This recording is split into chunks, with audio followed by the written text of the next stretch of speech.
Hello, how are you after the vacation? Everybody doing okay? I hope so. I hope I don't fall asleep on you. Maybe I'll fall asleep, right? No. So welcome to 2022. And today's class, first of all, if you don't remember the title, it's International Relations, okay? POL 110 or 110. It is scheduled for Monday, January the 3rd, 2022. So don't write on your checks 2021. I've made that mistake many times. Okay. So today's topic will be making of the modern world. So we're going to go into the beginning of history and how we have the modern international relations today, how it got started. All right. Okay. So without further ado, let me go to where I need to go. Okay. Oh, let me get myself out of here. Okay. Bye-bye. You won't see me again until the end. Okay. Start from the beginning. One more clicky poo. And there we go. Introduction to International Relations. Week 1, again, scheduled for January 3rd. Hopefully you remember the name of your school. Do I have to say what it is? Okay. So here we go. All right. We're at the beginning of the material. Hopefully you enjoy it. Hopefully I've made it to where it's the most fun part of it, not the boring repetition part. Okay. All right. Making of the modern world. International relations, as it is presented in the flow of daily news, concerns a large number of disparate events. Disparate means different. Okay, there's a lot of different events that come together to form it. All right, you got that? So again, oh, just let me remind you, if you hear the machine go off and on, you know, this room gets hot and cold. So if you hear it, that means I'm getting hot. I'm turning it on. All right.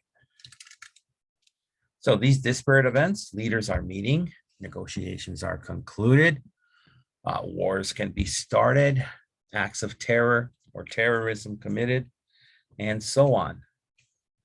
In order to make sense of all this information, we need to know a lot about the contemporary, which means right now, world, modern world, and its history. We need to understand how all the disparate events hang or glue or stick together, however way you want to put that together. At university, we study these topics, but it is a basic tenet of the academic study of international politics that this is rather a messy picture. So messy means it comes together not in the neatest possible way and can be radically simplified. If you don't know radically, it means very, very simplified. Big change. So that would be like if your hair is normally black and then tomorrow you come in with yellow hair. Okay, that's a radical change, not going to a dark brown from a black. Instead of focusing on the flow of daily news, we focus on the basic principles underlying it. And that's what we'll do. I'm trying to stay away since the world changes so much and there's a lot of different paths in history. I'm going to try to stay on basic principles so you can easily remember those things and do well on your midterm and final. This is what we will try to do in this chapter. So let us begin by thinking big. What is international relations? How was it made and how did it come to be that way? Good, easy, straightforward kind of question stuff that'll have you remember, all right? The state is a good place to start, okay? So don't forget that. State is a key thing or the key thing. There are a lot of states in the world. In fact, according to the latest count, there are no fewer than 195 of them. States are obviously very different from each other, but they are also similar to each other in important respects. All states are located somewhere. They have a territorial extension, which means they have their land extends so far. They are surrounded by borders, which tell us where one state ends and another begins. In fact, with the exception of Antarctica, there is virtually no piece of land anywhere on Earth's surface that is not claimed by one state or another.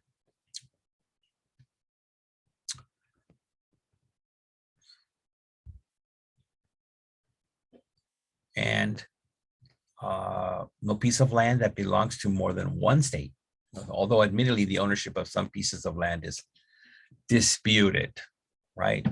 Which means sometimes areas of land people say, or countries that I should say, it belongs to them. And another country says, no, it belongs to us. So for my Korean students, you know what I'm talking about if I mention Dokdo.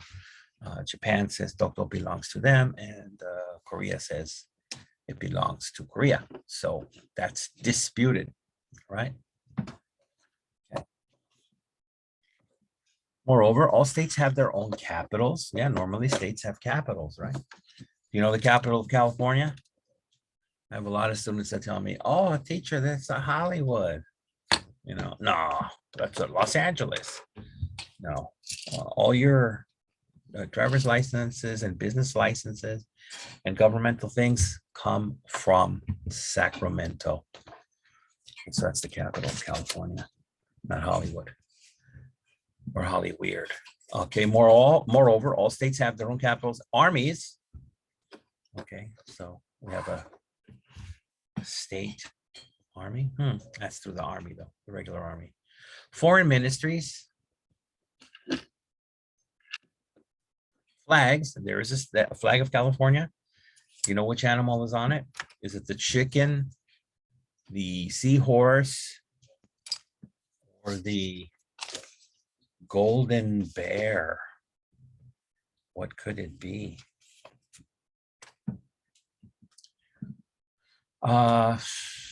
This is an important term. Next. All states call themselves sovereign, meaning they claim the exclusive right to govern their respective territories in their own fashion. So sovereign, just like the United States and any other country, is sovereign. We have our own money and we're supposed to protect our borders and not let terrorists or foreign people just decide they can disrespect our laws, right? We have to respect other people's laws too.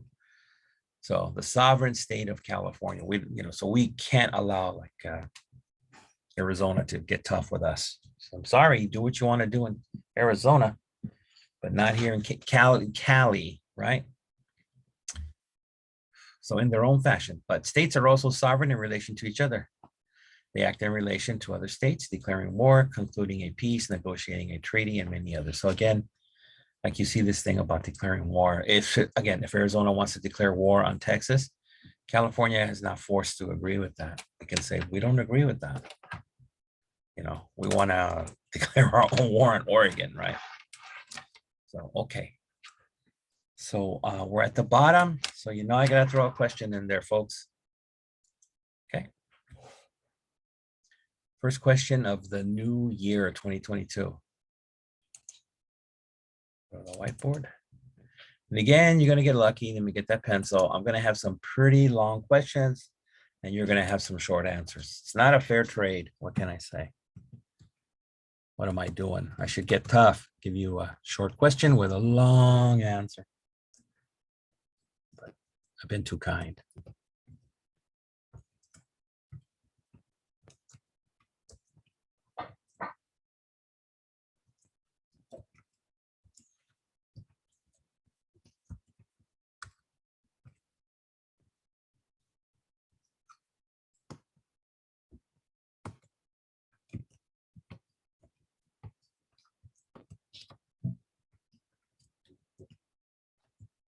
Okay. Can I stretch this to a 2? Oh boy, I don't know. Let me see. Oh, I've already jumped the shark here. It doesn't want to move. Bad. Look at that. I wrote too long, so it's going to stay as it is. Sorry, folks. Okay, so where's a good place to start when talking about international relations? So again, to the new folks, I tend to use the keywords that you'll find in the answer in the reading to make the question. So if you just connect these words, you'll be able to find it. Okay, so go ahead.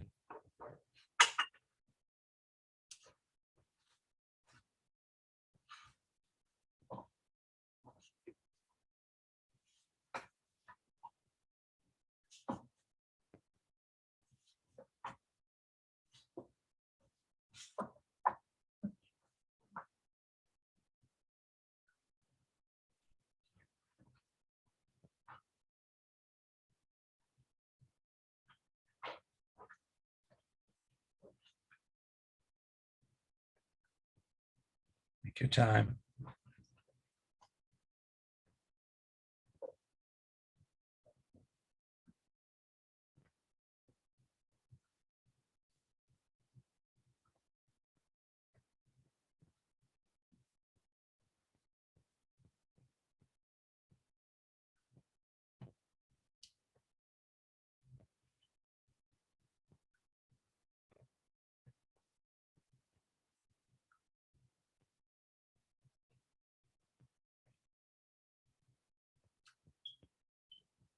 You guys doing okay on that?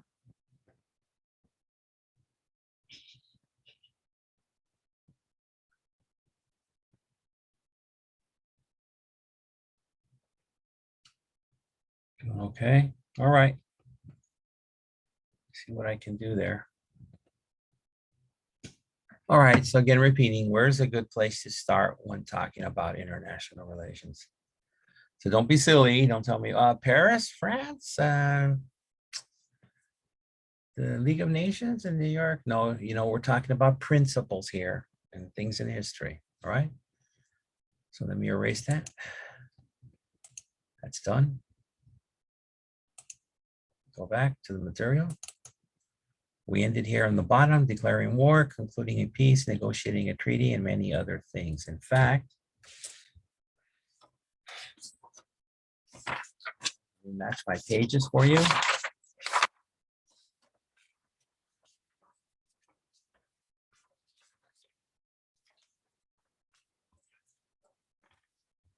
Okay. There we go. We have to talk about states as though they were persons with interests to defend and plans to carry out. And that's how states do their things, right? According to a time-honored metaphor, we talk about international politics as a world stage on which the states are leading actors, right? And that's not true. That's what, if you see the news sometimes on the world stage today, and a lot of them just overacting. That is correct. Over the course of years, there have been many different kinds of states. Yet this chapter is mainly concerned with the European state and with European developments. And I will let you know why that is, why the book here has chosen the European state. So it starts defending its decision. There are good reasons for this. For much of its history, Europe was of no particular relevance, relevance means importance, to the rest of the world. Europe had few connections to other continents, and European states were not more powerful and certainly no richer than elsewhere. So you're going to ask yourself, then why are we talking about that then? I'm upset. I'm Temujin. I'm going to throw a burrito in the class, right? But this began to change from around the year 1500. Was anybody around in 1500 besides me? Pamela, were you around in 1500? Because I know you said you met, what's his name, Magellan, right? So this was when the Europeans first developed extensive trading links with the rest of the world. So trading links is your key. That trade helped to spur or ignite or start both economic development and social change. That trade helped, okay, yeah, as a result, the Europeans began to assert themselves or push forward. Eventually, in the latter part of the 19th century, European states occupied and colonized the bulk of the world, dramatically transforming the course of world history. Yet, as we will see, it was only when the colonized countries became independent in the 20th century that the European state and the European way of organizing international relations finally became the universal norm. That means everybody copied it, practiced it. Today's international system is for good and for bad. So your choice, made by Europeans and by non-Europeans, copying European examples. Okay. And I have a question in there. Okay. That'll be question 2. Oh, as I throw pens around the room here. Not good.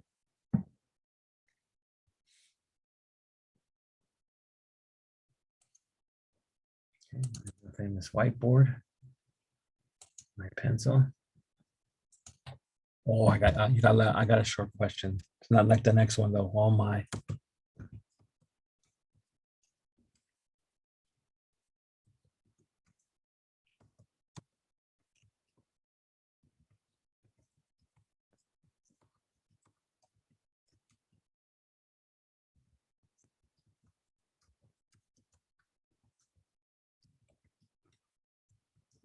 Okay, see if I can make this a onesie for you.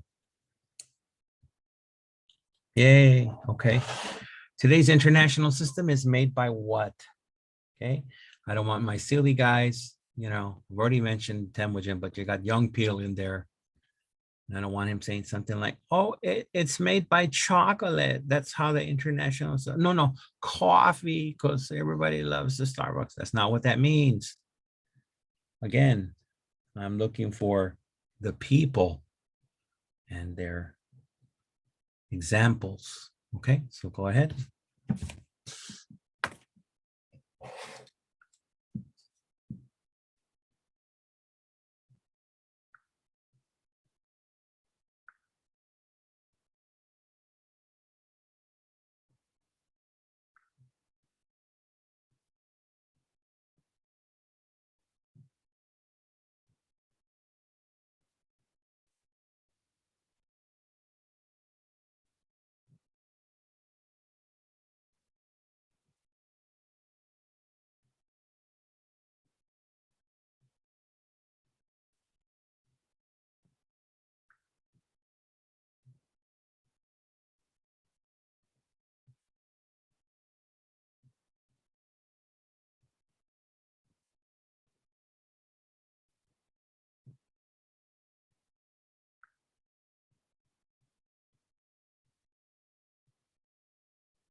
Shouldn't be difficult, but we're going to have to write maybe 2 sentences, not a one-word answer.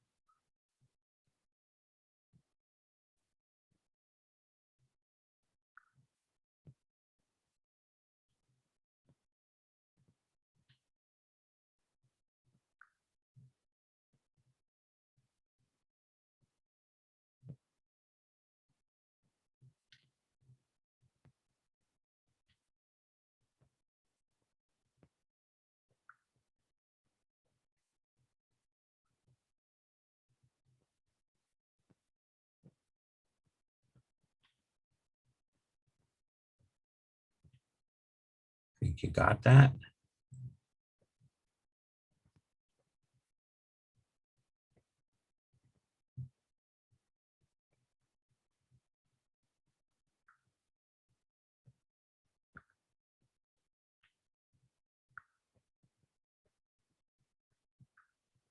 Okay, I'm going to move on if you think you have it.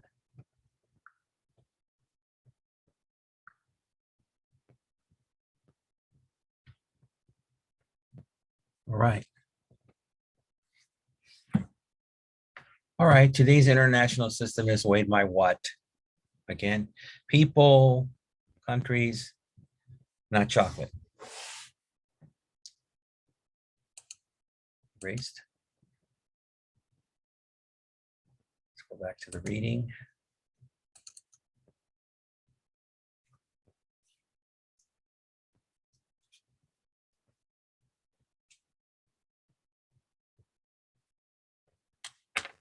All right, so let me move on.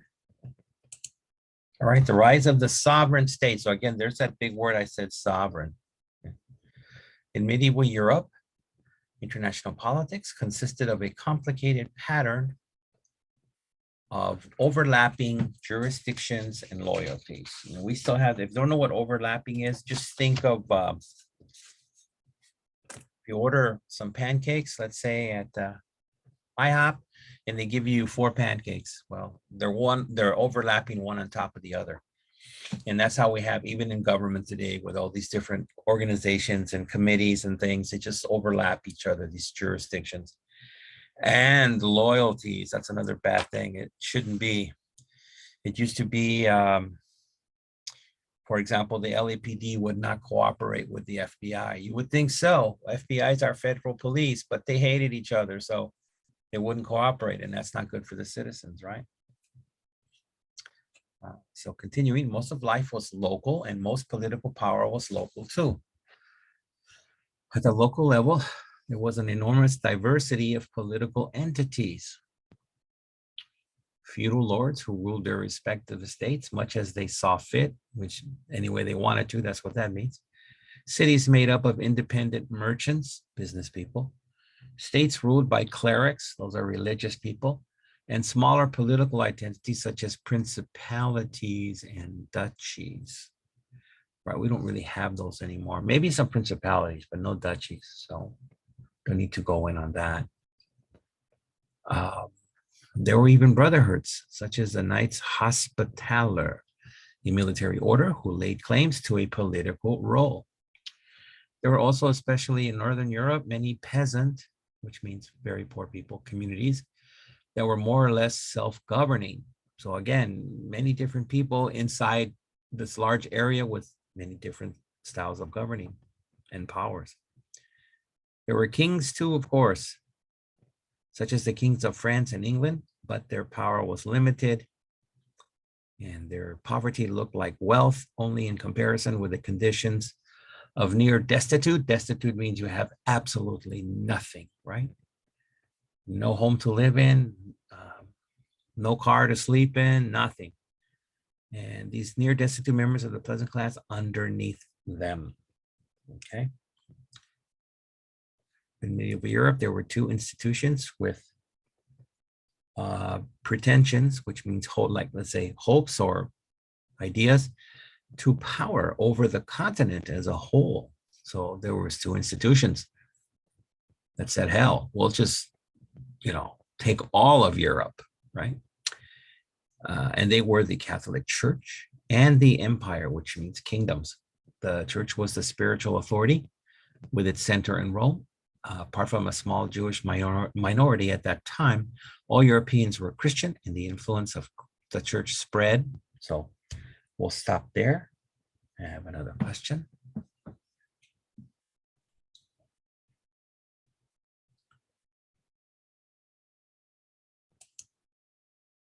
Get that whiteboard, baby. Get that pencil. Pamela wants to steal it. Or maybe Caroline does. I don't know.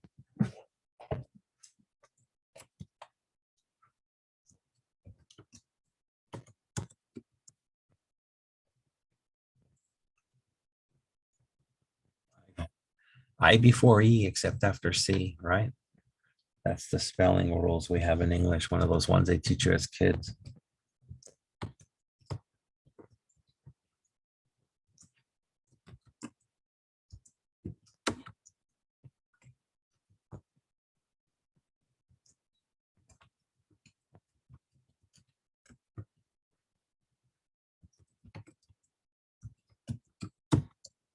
Oops, extra E.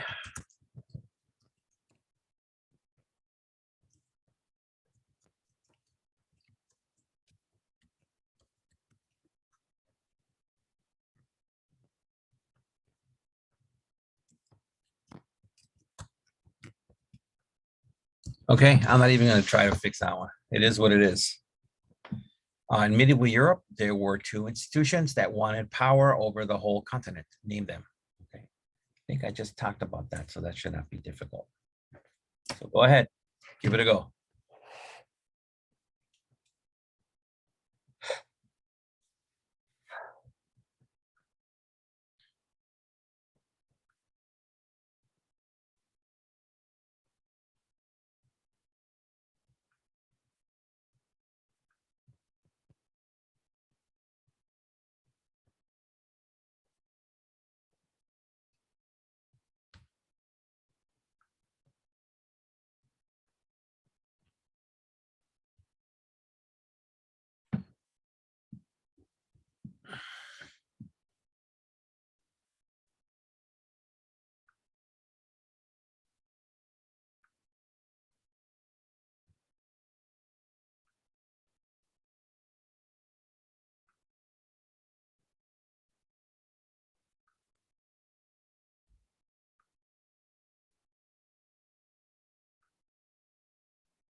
Okay, you guys ready? Because I think I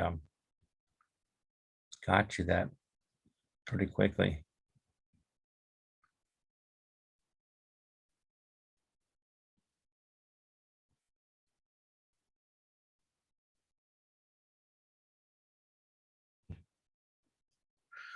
All right, get the eraser. Right, repeating, in the medieval Europe, there were two institutions that wanted power over the whole continent. Name them. Okay, back to the material. This is where we left off. I'm gonna get the remote, turn the air on.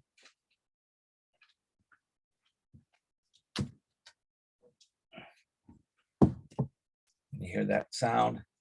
There we go. So that was question 3.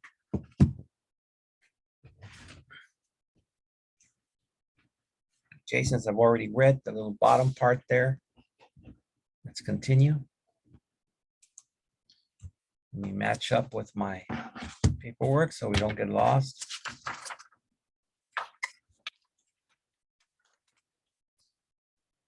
Okay, so this far and penetrated deeply into people's lives.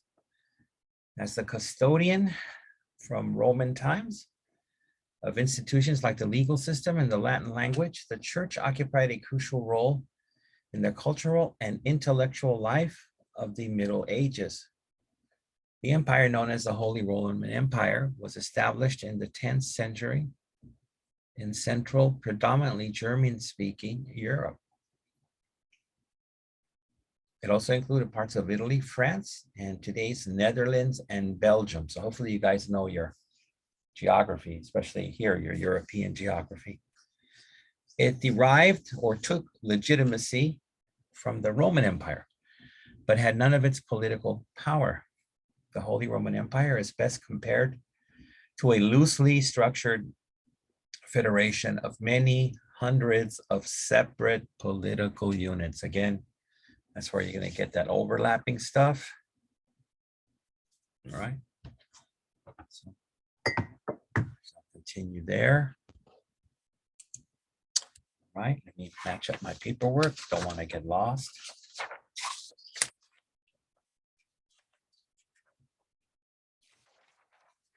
Okay.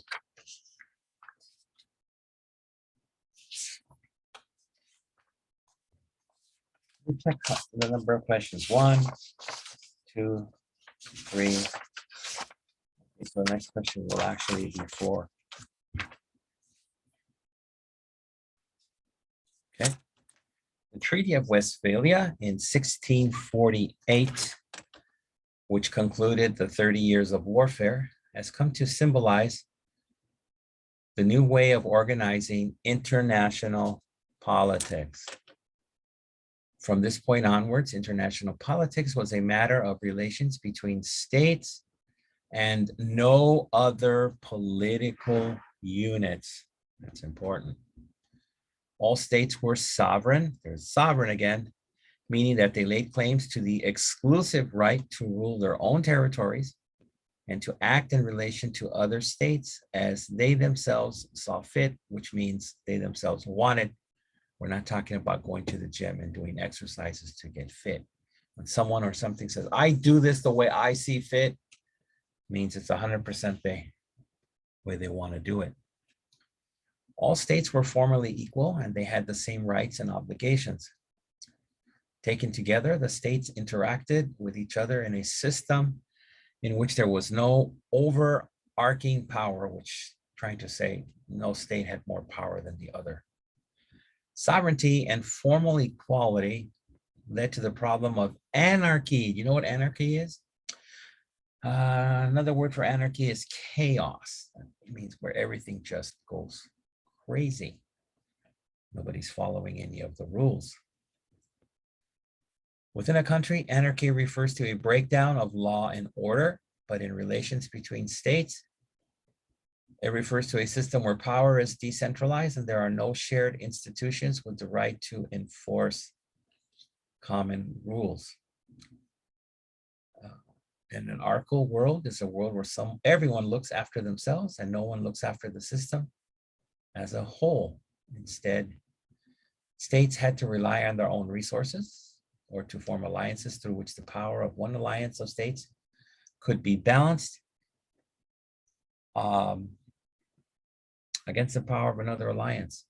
So this anarchy, again, if this is a little strange, you should know the word chaos.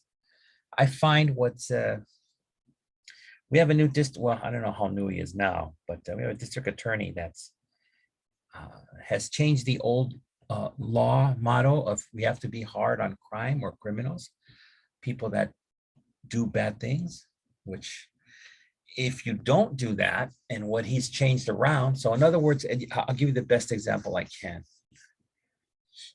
And this, I'll tell you with me on a very personal level, when this first started, I think they changed it last year in the early part of the year, maybe like a year ago. But it used to be for shoplifting, like if you went into a Rite Aid, if you shoplifted, anything, but up to like $70, $80, they call the police and you got arrested, right? But our DA, the new DA says, no, criminals, they're victims. So he changed it and said you could steal up to $960 and not get arrested. So Rite Aids, Walgreens, whatever, they wouldn't even call the guy sitting in there. And like one day I went, if you can believe it or not, I went into a 99-cent store and I said, because I don't buy food there, but I would rather buy 99-cent toilet paper at the 99-cent store, especially since we're running out of toilet paper, than go to Vons or Ralph's and have to pay $4, right? Save me a couple of dollars, buy a burger or a couple tacos.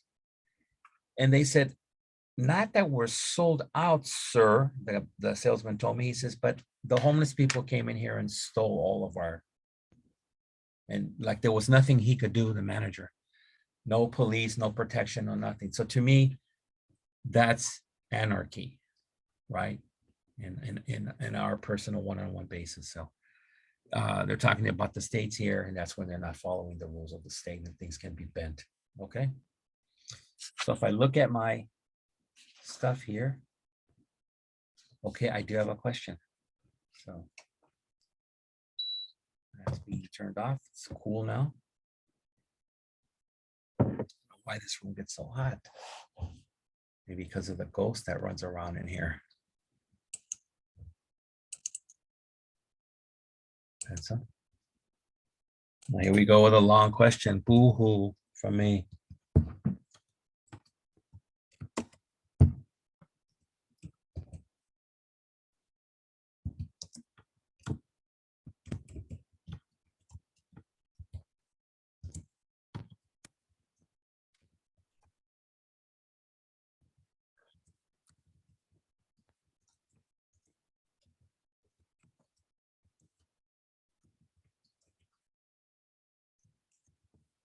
Okay, I should be able to make this a Tuesday. After 1648, international, oh, wow, politics, it should be politics. Oh, yeah. That's better. International politics became a matter of what? Okay. So take your time and answer that.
You think you're getting that?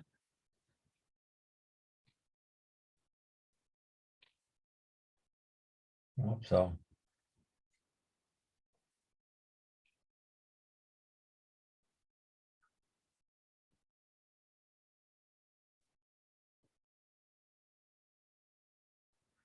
All right. Let's see what I'm doing here.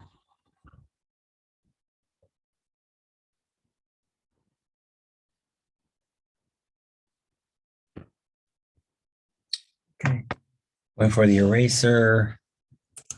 After 1648, international politics became a matter of what? So again, look for a matter and you'll find the answer. Okay. All right. Back to the material. We ended here. I've asked you 4 questions.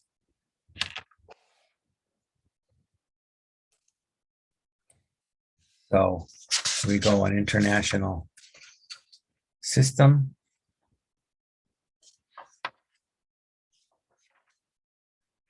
Good to start a whole new component of the reading.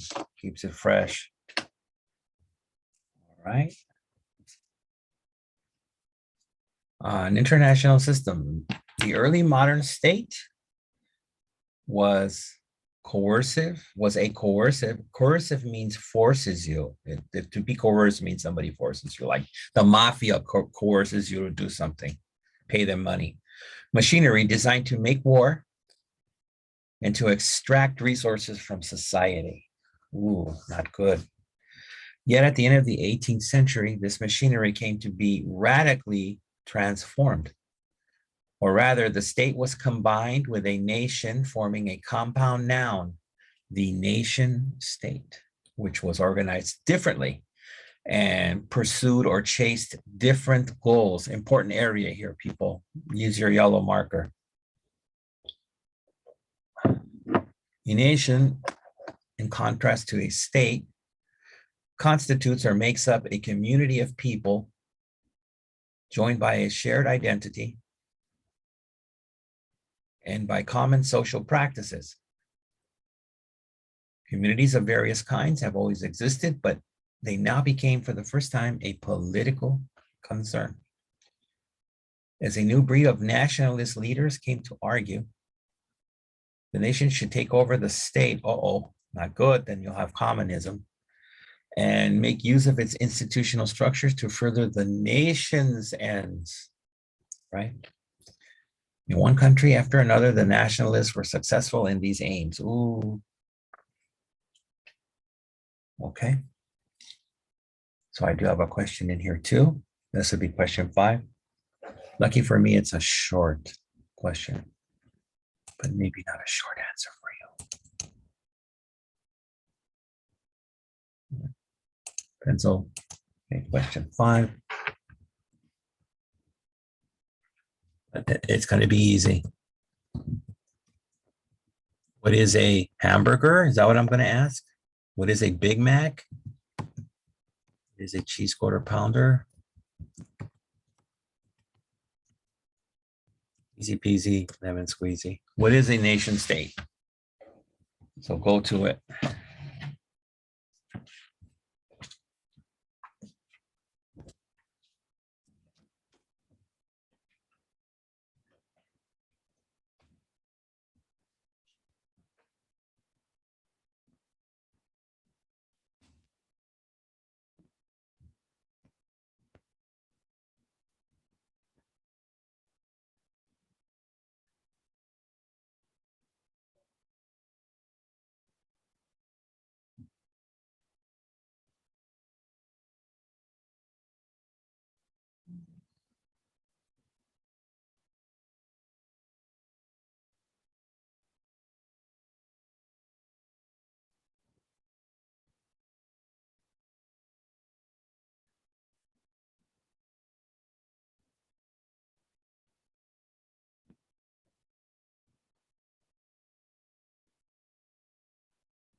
Okay.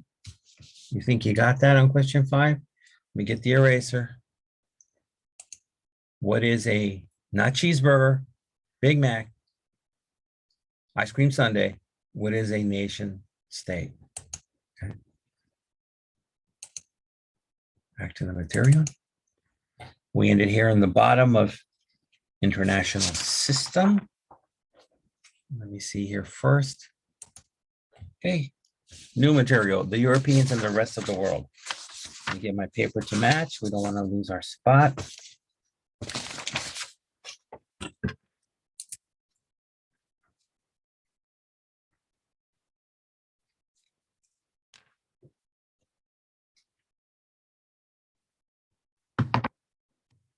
Okay. The Europeans and the rest of the world. Before the 19th century, most of what happened in Europe before the 19th century was of great concern to the Europeans, but of only marginal relevance or importance to people elsewhere. Europe certainly had a significant impact on the Americas, North and South. However, it had far less impact on Asia, and relations with Africa were largely restricted to a few trading ports. The large, rich, and powerful empires of East Asia were organized quite differently than the European states, and the international politics followed different principles. The same can be said for other parts of the world, such as the Indian subcontinent, Central Asia, Sub-Saharan Africa, and the Arab world. And yet it was the European model of statehood and the European way of organizing international relations that eventually came to organize all of world politics. Okay. It's question time again. Trying to keep you current. Pencil. Question 6.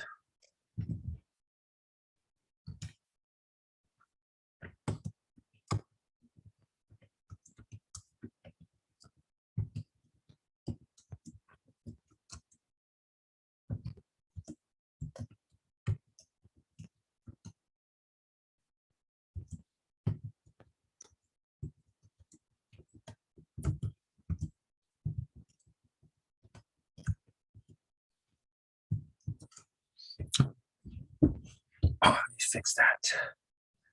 My keyboard, the Z doesn't like to show up. I don't know why. It's shy. The key is shy. Okay, what eventually came to organize all of world politics? So that should be fresh in your mind. I think I just read that. Okay. So give it a go.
Heck is that?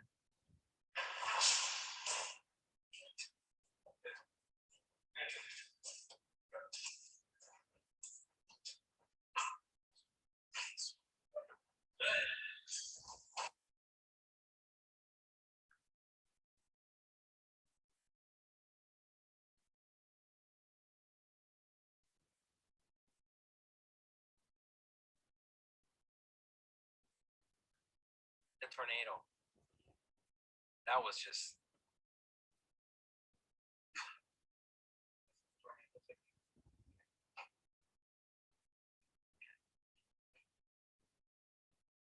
Wow. Okay. All right. So 5 butterflies. Was there 1 dragonfly? I mean, you showed 1 dragonfly. Okay.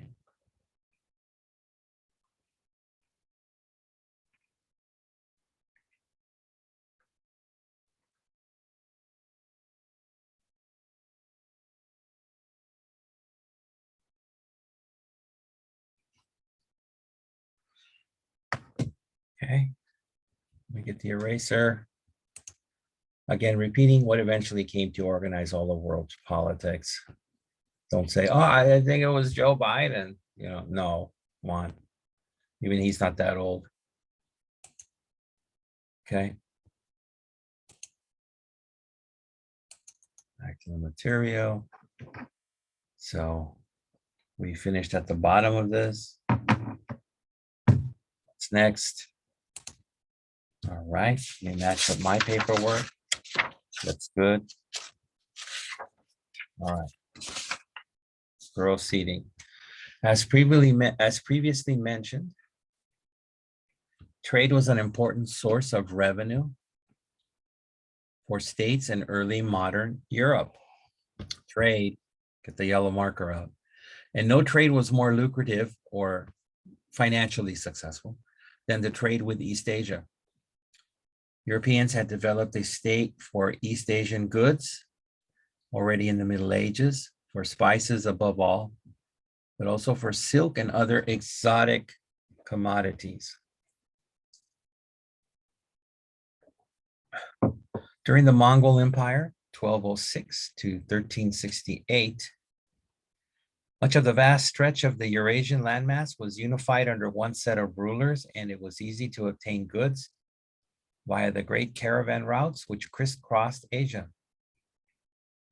When the Mongol Empire fell, overland trade became more insecure, and the Europeans began looking for ways to get to East Asia by sea. It was when Vasco da Gama rounded the Cape of Good Hope at the southernmost tip of Africa in 1497 that the Europeans for the first time discovered a direct way to travel by sea to East Asia. The Portuguese took the lead in this trade, but they were soon replaced by the Dutch, and above all, by the Dutch East India Company, founded in 1602. So remember, you're not going to have to remember any of these dates. Even in the history class, American students hate dates, so I try to avoid these. But you can send your donations to me by email. All other Europe, similar trading companies were soon established, and they were all granted monopolies, which means they controlled everything, on the highly profitable East Asian trade. These monopolies were sold to the highest bidder, and for European kings, this was an easy and quick way to raise revenue, right? Just like they raise revenue now, they're constantly raising the taxes in California. The gas tax, the state tax would pay the highest. That's how they get their money. Why don't they do something on their own instead of, look how much you're paying for food now too. Tough stuff, okay?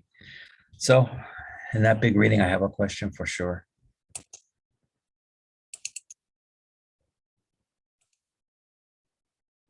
Okay. And then, like I said, I got to write this before so he steals the pencil. Okay, so let me just check to make sure. I want to go crazy. Last question was 6, so this would be 7.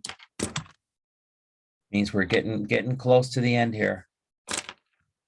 Got to break you in slowly on the first week. We've been on vacation, partying it up. Okay, question 7. A little long for me.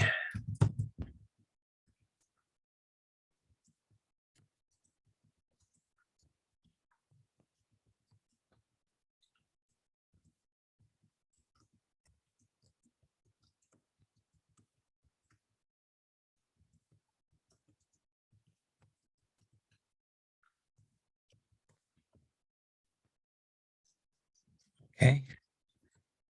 What was an important source of revenue for states? You think I can make this a onesie? Let me try. It's going to be close one, phones, fans. One more, inch by inch. Yay. I did it. I should get a free cookie. What was an important source of revenue for states? So go at it. I just gave you some hints by the end of my discussion.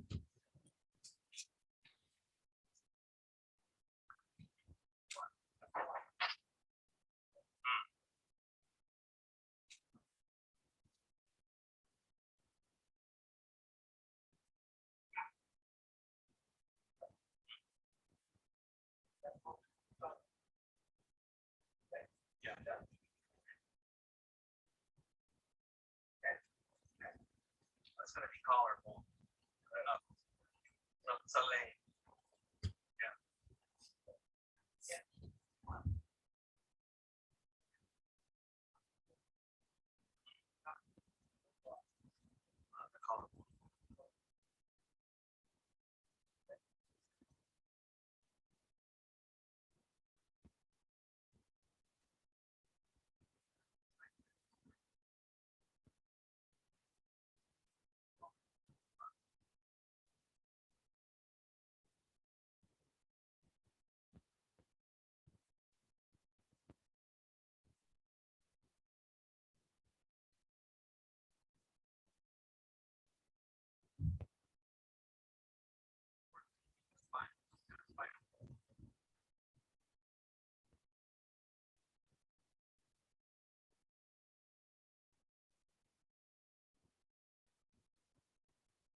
Okay.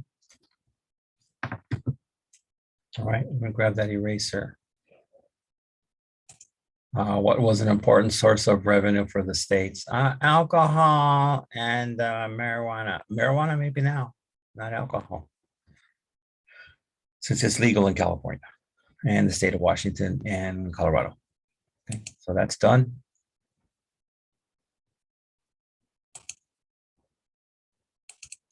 Back to the material. And we ended on the bottom, how to raise revenue. So we have to proceed. Okay. It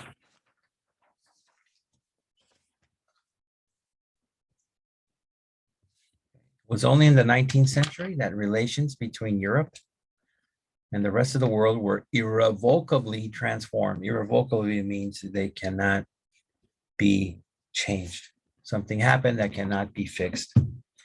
The reason is above all to be found in economic changes taking place in Europe itself. At the end of the 18th century, new ways of manufacturing goods were invented, which made use of machines powered by steam and later by electricity, which made it possible to engage in large-scale factory production.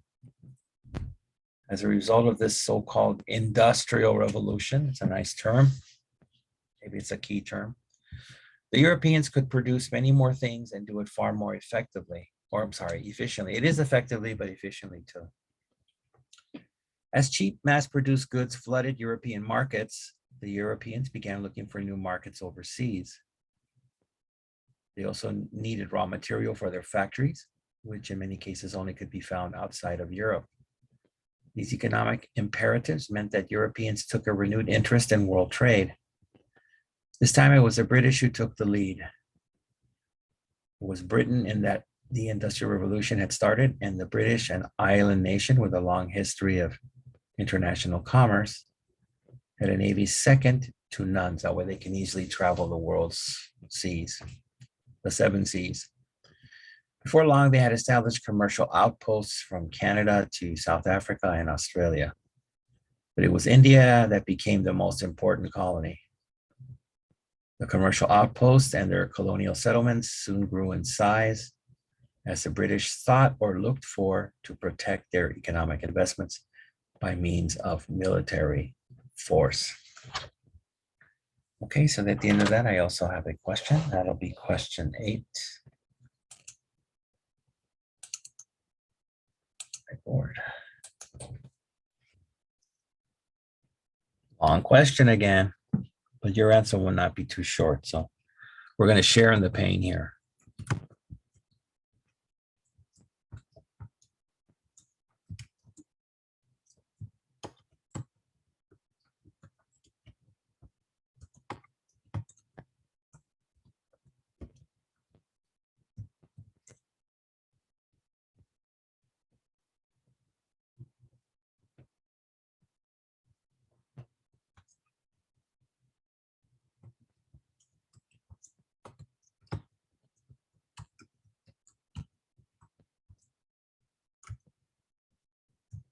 Yeah, I should just make this a Tuesday.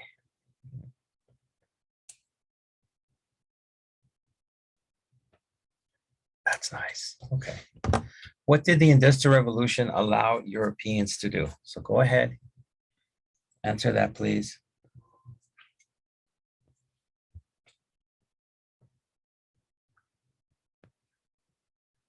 Yes.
Okay, I think you got that.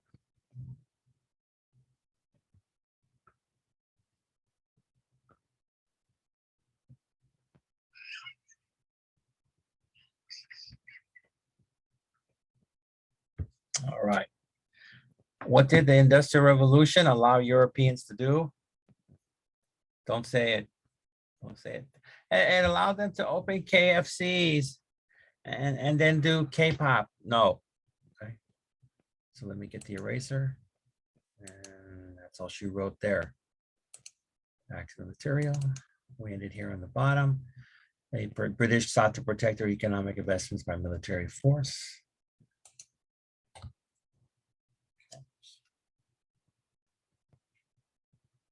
Right. But this was not how the European state and the European way of organizing international relations came to spread to the rest of the world. No, sir. No, senor. At least not directly. After all, a colonized country is the very opposite of a sovereign state. The colonized peoples had no nation states and enjoyed no self-determination. It was instead through the process of liberating themselves from the colonizers that the European models were copied. Since the Europeans only would grant sovereignty to states that were similar to their own, the only way to become independent was to become independent on European terms. To create such Europe-like states was thus the project in which all non-European political leaders engaged. Once they had finally made, okay. Now we'll skip that and then go to the question here on the bottom. So be question 9.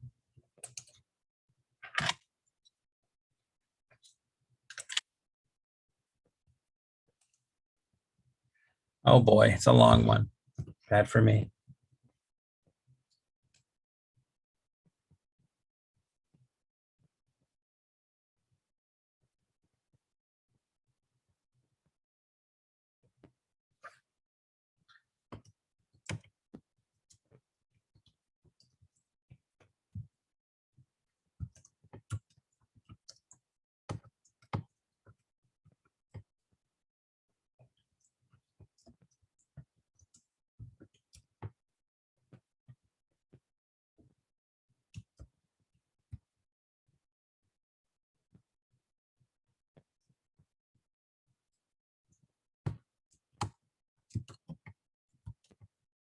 Boy, this is a long one.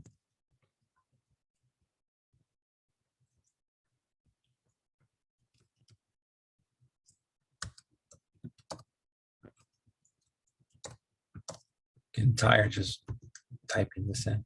Let me see what I can do with this one.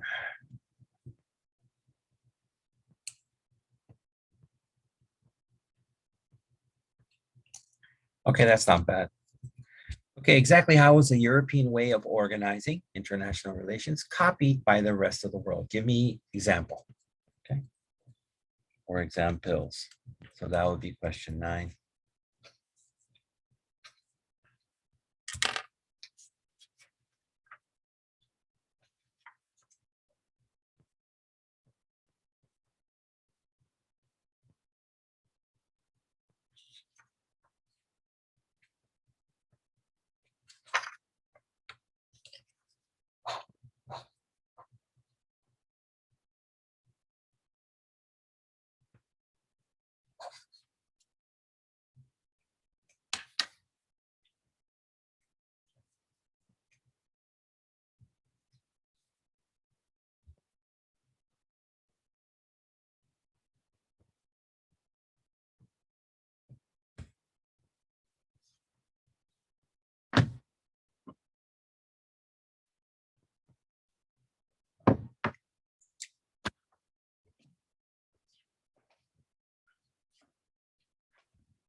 We're getting close. That was 9.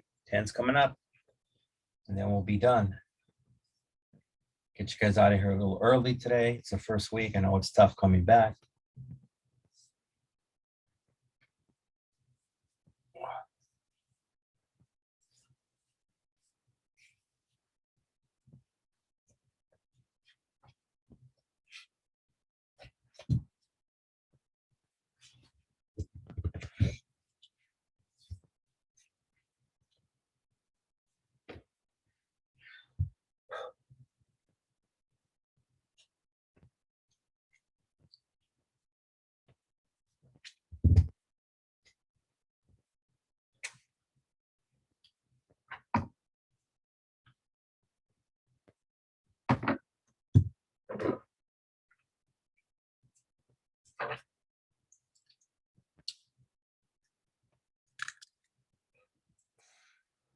You got a hold of that? If you give me just I mean, there's basically two things you can do, but you can do them in a short way. All right, way to answer that. All right. Okay, let me grab that eraser. Repeating exactly how was the European way of organizing international relations copied by the rest of the world? So you can give me two small examples. Okay, all right. Eraser's done. Back to the material. Went in on the bottom here. Okay. So again, themselves and that made themselves independent in the decades after the Second World War. As an international climate of decolonization took hold, so in other words, stopping all these colonies, all new states had a familiar form. They had their respective territories and fortified borders, their own capitals, armies, foreign ministries, flags, national anthems, and all of the other paraphernalia, it's a fancy way of saying things, of European statehood. Whether there were alternative non-European ways of organizing a state and its foreign relations was never discussed. Whether it made sense for the newly independent states to try to live up to European ideals was never discussed either. This briefly is how the modern world was made. Okay. Right. So, I got a question here. Question 10.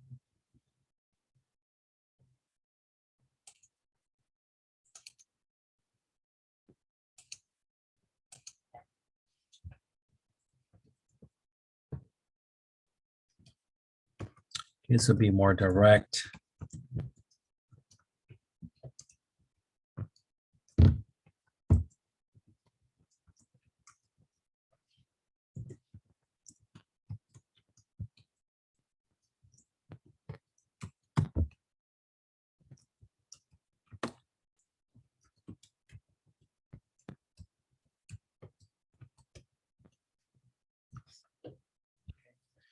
List some things that all new states shared after decolonization. So just make me a list of things.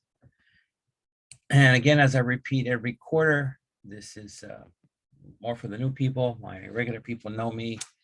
Let's say if the list is 5 words long, 5 answers. Obviously, if you give me nothing, you get nothing. If you give me 1, you get very low points. If you give me 3, you get more than the person that gets 1, but not the maximum, the person that gives me all of them, okay? Unless I specifically say you don't have to give me all. But usually it is. It's usually never more than 5. So go ahead, make that list.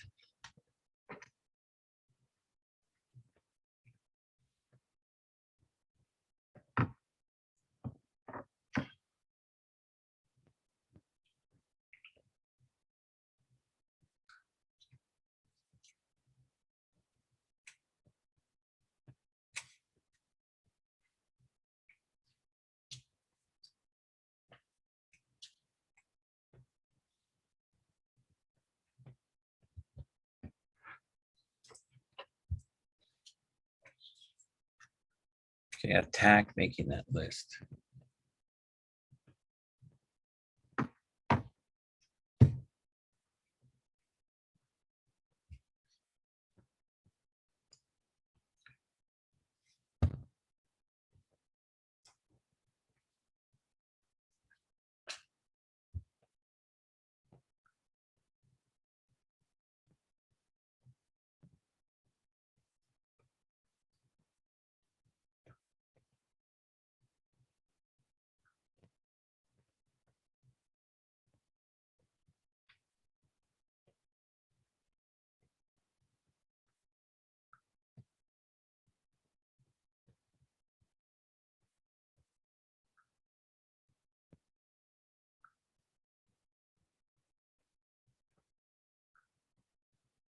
You doing okay on that list? Hope so.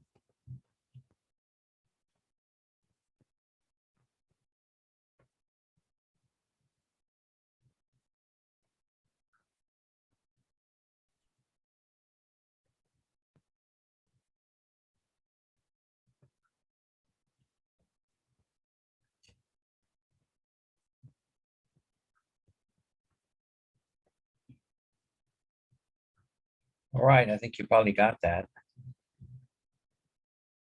Wow. All right. Repeating. Oh, let me get the eraser. List some things that are all new states shared after decolonization. All right. All right. Now, this is what I was thinking about, adding another question, but I'm not, because you see we have some reading material left. So I'm just going to read this as quick as I can, and I'm not going to ask you a question. We have already asked all the questions, so don't worry about it, okay? All right. In this chapter, we focused on Europe, since the contemporary international politics for good and for bad was shaped by Europeans and by non-Europeans copying European examples. This is a story of how the state emerged as a sovereign actor in the late Middle Ages by simultaneously rejecting the traditional claims made by universal and local institutions. It is a story of how the state went on to strengthen its power by means of bureaucracies and armies. So you see a lot of the answers of the questions I asked prior in this conclusion, which is not always the case in this book. European states were always competing with each other, and while the military competition had disastrous effects in terms of human suffering, the economic competition that took place was a spur to the development, was a spur to human suffering. The economic competition that took place was a spur to development and social change. In the course of the 19th century, the state was transformed into a nation state, which, in theory at least, the people as a whole were in charge. There were great hopes that nation states would be more peaceful in their relations with one another, but these hopes were soon dashed. Nation states were ferocious colonizers, and in the 20th century, the world as a whole suffered through 2 devastating world wars and came to the brink of nuclear Armageddon during the Cold War. In the 21st century, there are once again hopes for a better future, but as long as European state system, now the international system, lasts, a more enduring peace is unlikely. Okay, that is it for the questions and the readings. Yay. Week 1 is in the books. So back to, hey, there I am. All right. So folks, thanks for enjoying the first week.